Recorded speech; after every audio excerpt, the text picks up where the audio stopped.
Everyone, we are with Mayor-elect Robbie Guard. Congratulations.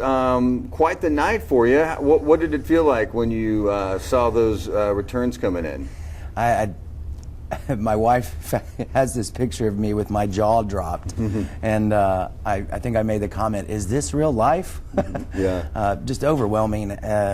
See your name in places you've never seen it, to see votes and come in. It's just it's an overwhelming experience.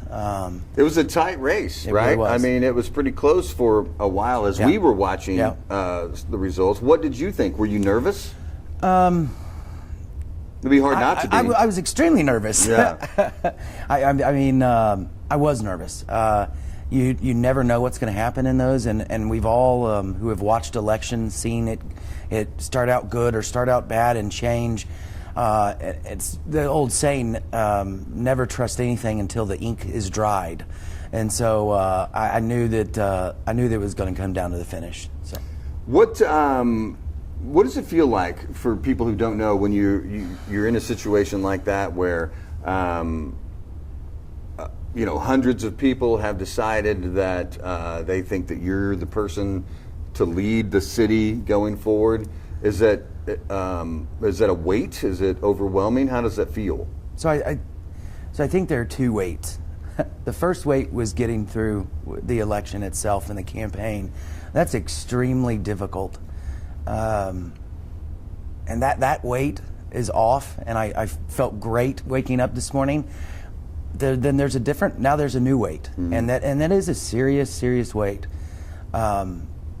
I have this sign in my office that says everything's figure-outable, though, and I believe with collaboration and communication, I think that weight can be shared with your staff and your council. Mm-hmm. So, how do you feel going forward? I mean, I want to ask you some specific questions, but are you optimistic? You think, nothing's insurmountable, I would hope. I said last night, I think there's some things that I think are low-hanging fruit for our community, bringing back a beautification board and some little things like that. I'm extremely optimistic. I love this town. This city is amazing. We have great the people in it. That's what makes Cape Girardeau Cape Girardeau. And so I am optimistic. I'm excited to get to work with this council and a new member and some old faces for me to get to work with again, and some new faces that I haven't got to work with. So I'm extremely optimistic, and I'm ready to get to work. So what's on day one? I know you talked about this a little bit. We've asked you before. It's just repetitive a little bit, but I know you mentioned crime.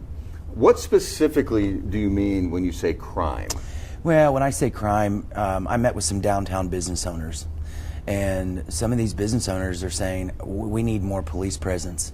We need to be writing tickets. They're reaching out to me as not even before I got elected and saying, hey, what can we do to police more downtown? Okay, so that's a good example of what discussions do we need to have with our police chief and our staff on what we can do to help those business owners downtown. What kind of tickets are you talking about? Well, they were talking about open container. We have open container law, and making sure that we're enforcing that. There's some ordinances on loitering and some things like that downtown that I think they want addressed. I mean, I met with 3 specifically, and they've they're reaching out, wanting help with that. And then we talked about I said it for the last 6 months, adding 15 new police officers. The city is getting ready to go into a budget cycle here in the next 45 days before June, the June fiscal year cutoff. What is that going to look like? What can we start this year? So I'm excited for us to have those conversations with respect to crime. Working with Mark Welker, our prosecuting attorney, I think we have a really good opportunity to sit down with him and the county and our staff and say, what could we be doing better? And really collaborate with them what back up. What can the city be doing to be a better partner with our prosecuting attorney's office as well? I don't know. Those are going to be great questions and conversations that need to be had. Yeah.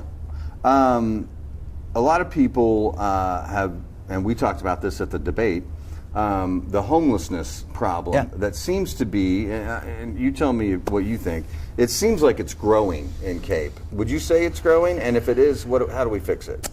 So I believe seeing with my eyes, just like you, when you're driving around, you see more of it. From the people that I've talked to that own properties and business owners, they see more of it.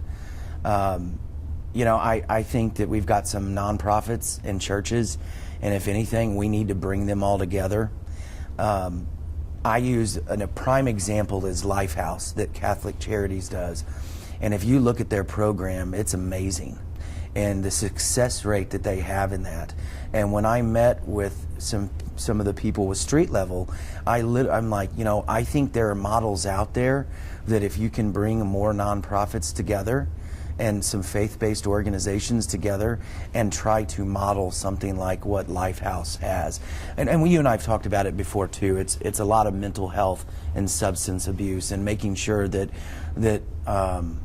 while we are caring for our homeless, we also need to try to help them get a leg up. When I say we, I mean the nonprofits, not the city of Cape. Something that you said, and it's a big issue, is you said that you've made no promises to the firefighters union, which is an ongoing issue and has been from the previous administration. But at the same time, the city faces some attrition problems, right? Some police and fire leave because they can make more money other places, and which I get it. We all get it. You said honestly that you don't have all the answers. What do you think? What's the next step? What do we do next? And obviously I'm going to get debriefed on a lot of things that I have not been privy to. The one thing that I keep going back to is a fresh approach, a new look, a new approach, because obviously what we are doing right now is not working. They're deadlocked, there's a lawsuit going on, and so the approach needs to change. And until I get in with the city manager and the city council, but I'm going to press us having a different approach, because what we're doing right now isn't working. I don't know what that approach is going to be yet.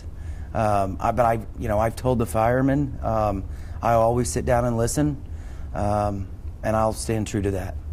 We talked to Mayor Kinder last night after the results looked to lean your way, and she said she was very magnanimous and said that she respects she's disappointed, obviously, but still is optimistic about going forward. What's your message after this campaign? I mean, it had to have been a hard campaign for you. I mean, I can't imagine that it's easy to go through something like this. Is there a message you'd like to send to her or the people of Cape? Well, I would say to her and the people of Cape is that, we're all one city. We're all one family. Sure, some of our family voted for Stacy and some of our family voted for me. But in today's society, with everybody being so divided and different toxic cultures and things going on, and nobody wants to walk across the aisle on things like this and figure out a way to work together. And I want to work together. I appreciate all the 8 years. I mean, what people forget is Stacy served 4 years on council before. And I don't want people to forget the service. I mean, that came from her heart, just like my service is coming from my heart. And I appreciate her and that service-hearted mentality. What have we missed? Have I missed anything that you want to get across? Is there any other message you want people to know going forward? I'm looking forward to the city council being an even bigger voice of the people, and I'm looking forward to collaborating with our city council and our city staff to find ways for us to improve, whether it be crime, whether it be our fire contracts, whether it's the airport, our street, communication. I'm looking forward to getting to work. Cool. That's all I had. Raj, do you have anything else? Nothing. Sounds good. Okay, cool. Congratulations, man. Thanks, Appreciate it. Who would have thought 20 years ago when you and I were in JC's Yeah, I know. that we'd be sitting here? I would have been like, this guy's man? This guy?